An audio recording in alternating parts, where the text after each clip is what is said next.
Good evening. Wiley here, checking in live from the conference. I guess I'm giving a wrap up report or a report of the conference. I have not done a Wiley report video in some time because either life was lifing and I just wasn't there emotionally to do it, or I've been busy with school and I'm not taking classes. I'm trying to write my narrative statement and things of that nature. So this week I came to the ALICE conference, which is the Association of Library Information Science Educators. It's in Wisconsin, and it's a nice conference. It's basically a mix of hang on, pick a back. There you go. It's been a mix of library uh, librarians, information science faculty people, doctoral and master students in library and information science, or whatever the program might be called as it relates to these areas um, here. And they've pretty much been having presentations all day. Today was the first Well, today was like the first official day. Yesterday was the reception for first timers. So they had a small crowd, but then the main conferences started today, and they had different tracks of interest. So I had a good time checking out different things from pedagogy to the spectrum PhD fellows to thinking about the concept of rigor and ungrading and how that's used in academic spaces. And also today I presented my poster. I did a poster on the value of race in medicine at 6. So I stood at the poster and talked about a works in progress poster. That's basically a poster. I started doing that work probably about a year ago, and it's more like a works in progress. And it was helpful to talk it out because I have not been talking about it publicly in a conference. I talked about it in my class, or my advisor has seen, a copy of it. So I got a chance to talk about it. And I had some good comments. I'm grateful for that because that's really what I wanted. I wanted to come talk to people and hear how to break it down a little bit smaller or get people's thoughts.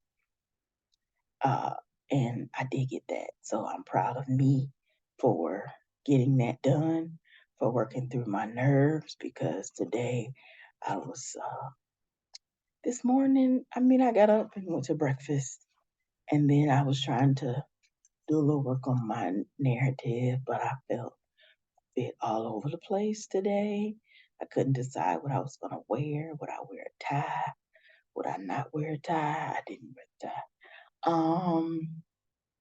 Then I had written talking points and I was looking over it again, and I didn't like any of the talking points. So I didn't say any of that. I said parts of it, but I didn't really use I didn't use the complete transcript.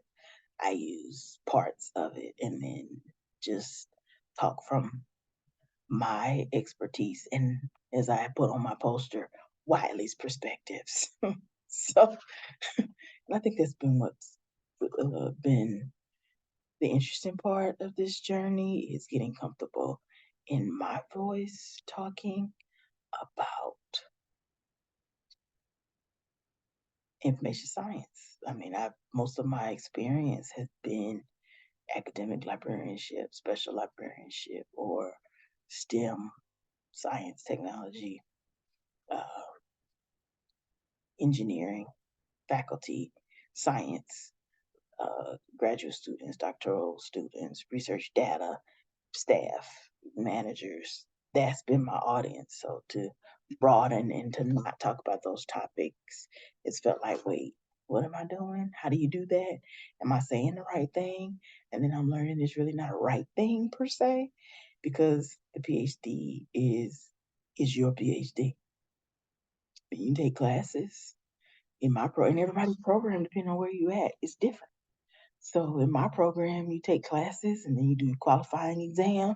But your qualifying exam is like you define your area and you get a committee and they know some stuff and they already have a PhD, but you realistically are telling them your thoughts on whatever questions that they give. And then you start doing your proposal for your dissertation in whatever area it is that you focus on from that work.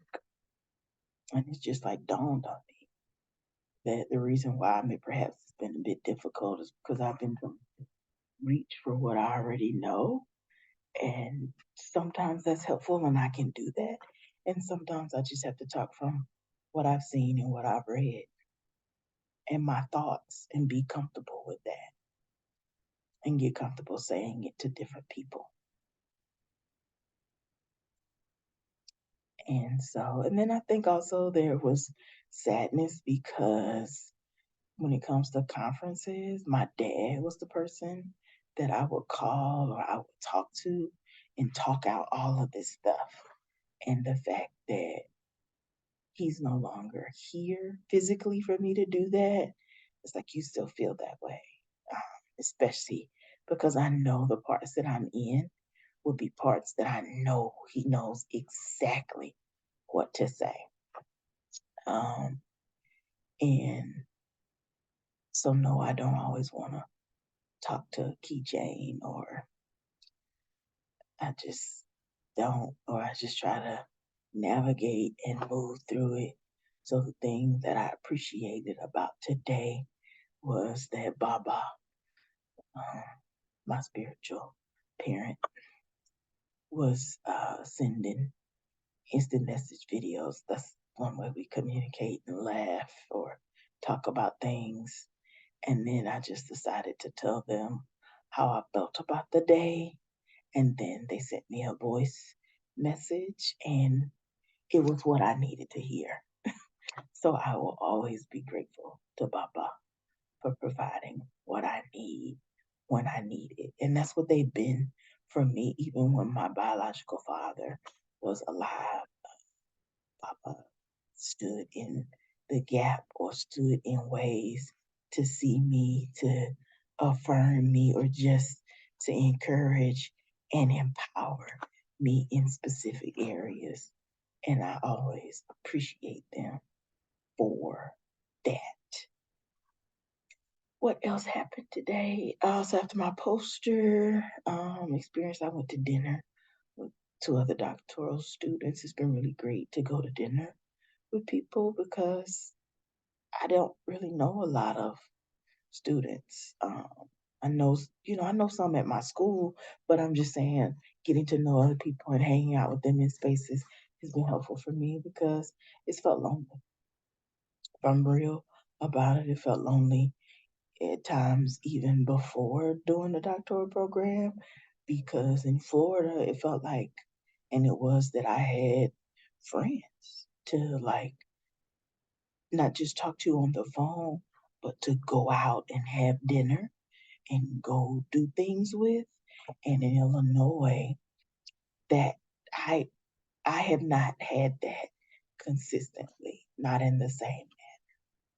Um, and so that aspect of the friendship connections that you have with people, I find that I'm learning about me that I need those in as much as it's been exciting to spend time with my wife. It's also exciting to spend time with friends that you can have real conversations with, not just surface level uh, Netflix conversations. And that's something that I'm learning about myself is having those type of conversations or just finding out who are people that you can talk, whether you're talking about your dreams what you think you would like to do, or your process and thoughts in the doctoral program. It's been helpful to talk to others because they're going through it too. Or in this case, they're further along. So they're at getting ready to do a proposal or writing a dissertation. So what they see, how they see, is very helpful to to listen, and not just them, but to meet other students. Because tonight I was having a chat, and a guy had finished his master's and he was doing his poster, and he was saying how he was thinking about the PhD program, and he asked me, was the master and the PhD program similar? And I was like, absolutely not. It is no shade. It is not. I did the master's program and worked um, at the same time, and it was different than doing this PhD program. Completely. Sometimes I wonder, as when you do a graduate program, is that what it's really about? In addition to completing and finishing, which is the goal, is all the lessons that you learn as you go along. Because there have been many, not to mention the relational experiences you have in your everyday life and how, there's so much transition as far as people and your job or your everyday life, so much different learning. And I'm in year 4, and I can tell you the me that's here, that sits here talking to you, is not necessarily the same version of me that started the program. So much of me is different. And I think that just continues as we evolve and grow. And it's not just confined to doing a doctoral program. I think that's everyday life. You, me, us are growing, evolving in consciousness, in thought, in the way that we thought it would be, the way that it is, what it is that we believe, who we are, identity, and express just so many different areas of growth.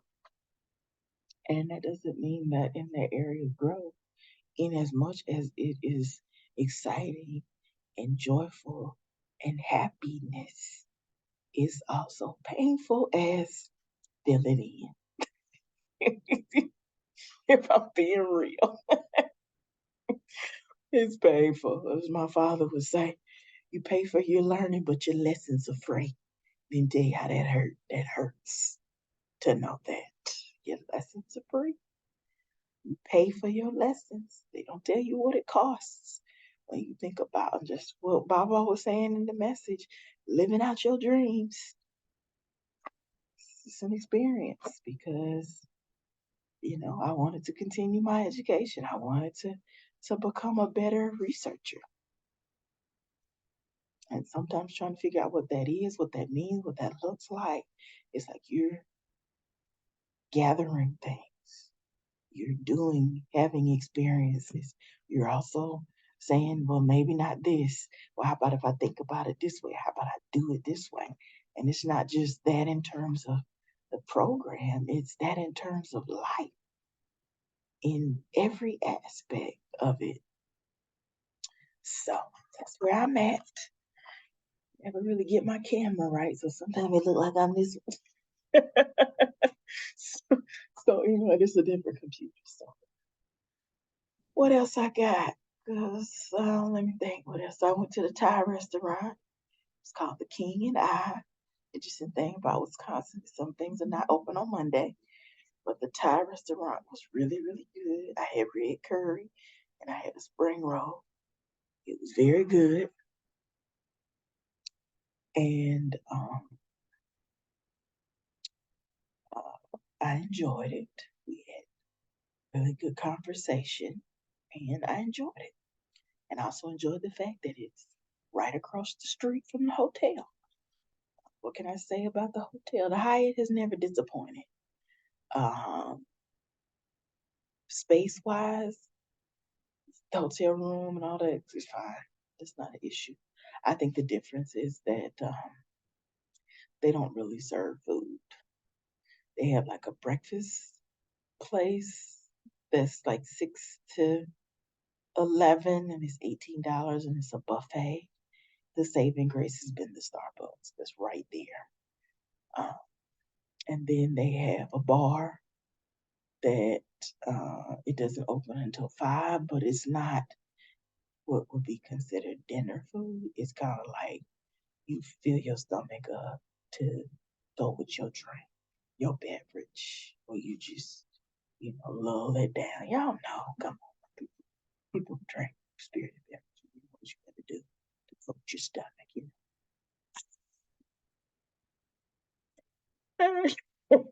So anyway, what else? Oh, the questions at your poster that have nothing to do with your research. So I was at the poster talking to different people, certain people's names I wrote down because they gave really great, helpful information, or they told me something that I could really use in terms of my poster. And there was one person there that works at my university. And she said, after I had given her the spiel of my poster, she talked and said that was really interesting. It's not really what she does. She does like privacy and something else. So, and that's not what I'm talking about. I'm talking about value, ethics, blackness, race, and medicine. Um, so, so she was like, she had something else that she wanted to ask me, and I said, oh, okay. I was expecting or thinking maybe she's gonna ask me, because sometimes people use that time to ask me about my thoughts on the PhD program. They've been considering doing one too, or they ask me something else. It's job related. She wanted to ask me about my pronouns because she was like, well, it's come up. And I'm sitting there going, how's it come up? Because I don't see her every day. And this isn't a complaint. This is just interesting. Because I don't necessarily, and I've done a video. There is a video somewhere. I think it's probably on Encouraging Your Spirit, yeah. My other podcast, where I talk about this in length about how I had this experience about the pronouns, from a conference experience. And my former boss came in my office to ask me about my pronouns. And at that particular time, I was newly into sharing and being comfortable in my own skin. I also don't feel that anybody necessarily owes you disclosure, but or they don't. But it's not like you gonna tell your boss, to leave. You're not gonna do that. Who does that? And keep your job. I don't think that's possible. Anyway, and it's just not. It's not. It's not etiquette for me. That's what I say. I haven't figured out a way to do that, and I'm not suggesting that you do. I'm just telling the story. So she was asking me that, and so I was sharing. She was like, "Oh, I just, want to know because it's information." And my pronouns, in case anybody's wondering, are he, him, his. Sometimes I'll even take a they. I'm totally okay with it, but that's what they are. But I just find that interesting because I have not done the whole thing of my signature on my work email. I don't put it in there. Sometimes I do. Sometimes I have, depending on who it is that I'm sending things to, or in certain conversations, because I don't want to be sheed to death. I just don't.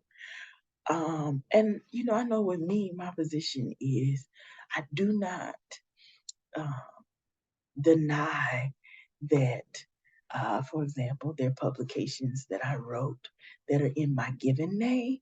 And it was only recently that I learned, like within the last 3 years, I learned that you can when I submit my publication to the article, I can use the name that I prefer.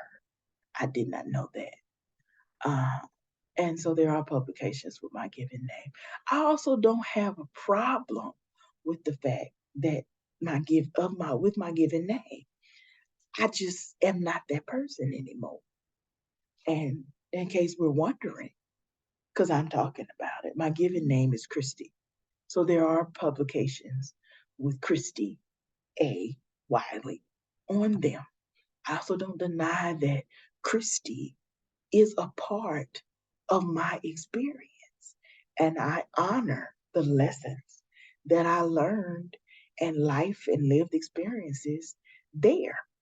But if you ask me who I see myself as, how I identify, is Chris. He, him, his, they. And the goal is to become Christopher. So just sharing, because sometimes in spaces it happens and it doesn't, some spaces it doesn't matter if I, like where you see my name over here on the left, if I put my pronouns or not, people she me. And I'm okay or becoming okay with correcting people to tell them I don't. That's not how I rock. That's not how I roll. In some spaces when they did it and they knew that I was he, him, or his, I just don't go back to those spaces because I don't have time for that. I just don't. I don't have anything against them. I'm just like I don't have time for that. Especially when they spaces and they, I'm not doing it. You're ready to be shady, petty. They're not gonna be petty tonight. I'm gonna be useful, effective, and helpful. So yeah. So that just came up during the poster talk. That's why I brought it up. So anyway, thank you for listening. Thank you for taking time to listen to the Wiley Report, to listen to tales of the conference. I'm gonna try to rest and relax. I know there's some sessions tomorrow. I haven't decided what I'm gonna go to because I really need to work on my narrative some more because I wanted to have sent it before I came here, but I didn't get that done. So I'm really trying to decide and look at the program and decide, okay, excuse me, I'm gonna use the morning time and then just go lunch till the afternoon because I know I have some people, some people that are presenting their work in the evening. So it might be more beneficial to go from lunch 11 until the end of the day because it ends tomorrow anyway. Um, rather than trying to go in the morning. I'll figure it out later. But the conference overall has been a good experience. I also realized that, conference wise, I've been spoiled in librarianship conferences, and I consider this a librarianship conference too, because generally you're used to them feeding you a full breakfast and lunch and snacks. No, I judge things based on the snacks. Greedy, I know. so, so yeah, they serve like a continental breakfast, and then lunch has been on your own. Dinner is on your own. I think tomorrow the lunch is like the lunch that they serve us. But it's like on the other hand, on the flip side, I'm not mad about it because when you look at what hotels charge you to host these meetings in these rooms, I'm not mad at y'all. If y'all ain't got it, live within your means. So if all you gonna do is the lunch tomorrow, I overstand. That's not a complaint because it's like, yeah, but that's also depending on funding and what people have and organizations. And if you ain't got it, or if it's too much, because I was listening to people talk about how this conference is, the registration is relatively a decent price. And I was like, I think I paid $300 for the registration. And no, because I'm going to another conference in another week. And it was it was the same price. Um, they also have the student rate, so I think that's what I paid, but I don't remember. If you want to Google it, since this is informational, trying to help somebody, Hang on, let me look. But it was interesting because the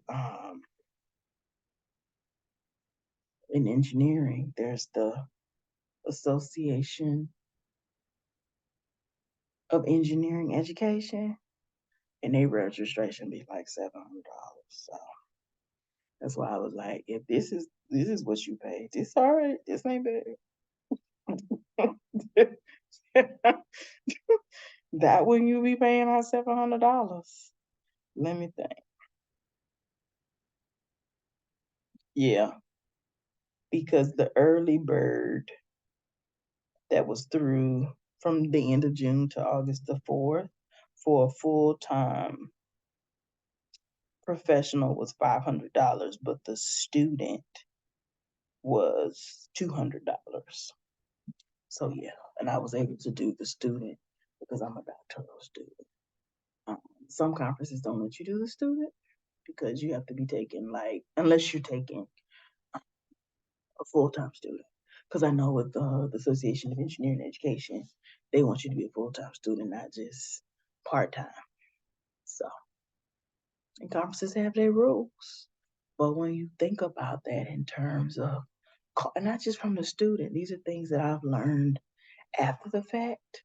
You think about like the conference and the experience of presenting a poster or presenting a paper or a work in progress or participating on the panel. You have the cost to register for the conference.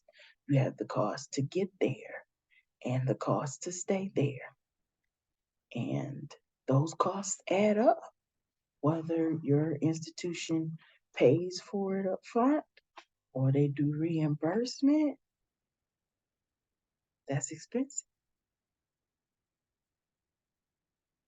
So you're thinking about that because this is your career. This is your building your body of work, and people do this in different ways, whether they in an can in an institution or organization that's related to academia, or you the mogul or the business person or the entrepreneur, wherever it is that you go to show what it is that you do or build, your brand and things like that. So it's costly. Anyway, that's all I got. I'm calling this notes, tips from the field, things I've learned today. I'm just grateful that the conference has been going well. It's an honor and a privilege. I'm grateful for the chance to come here, to present, to meet other people, to chat and have conversations and dinner and make associations and hopefully, connections, shall I say, and people that provide tips and information and insight.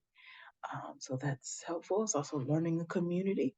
One of the things my advisors were talking to me about, or like see if that's somebody that you would like to be, because there are people who work as faculty in information science for a university. And I'm open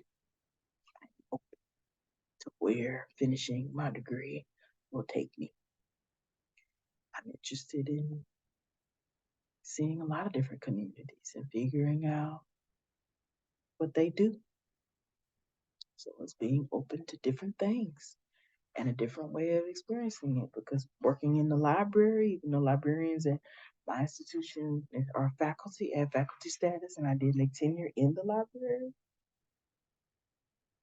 that's not always this isn't a downgrade because I am grateful for every experience that I've had as a librarian at Granger. No one but Jesus and the amazing support that I've had from too many people to name uh, were extremely helpful in that. So it was the research that I did in the library, in my job as a librarian, that led to me being able to be a doctoral student. Um, so, but it's not always seen the same. That's what I'm saying. for example, and I don't just mean this in terms of class, like when it comes to like in the master's students, reaching out to other librarians to help you along, that's more like an informal connection rather than a formal one. And I think different institutions have their own reasons for that. It's just what I'm saying. And then also like for people who leave and go other institutions, it can be different. And that's completely based on what a person is looking for and what they want to do with their life. And I'm always about you get to choose, you get to decide what it is that you want to do for your life. Try to always be in the driver's seat for yourself. Whatever that means, whatever that looks like, are you good with it? Does it support your needs, your household, your family structure, your whatever it is that you have? Are you good with that? That's all I got. I'm done. Get on off of here. Thank you for listening to Notes from the Field, the conference edition, participating, and poster experiences and pronouns. Peace. Have a good night.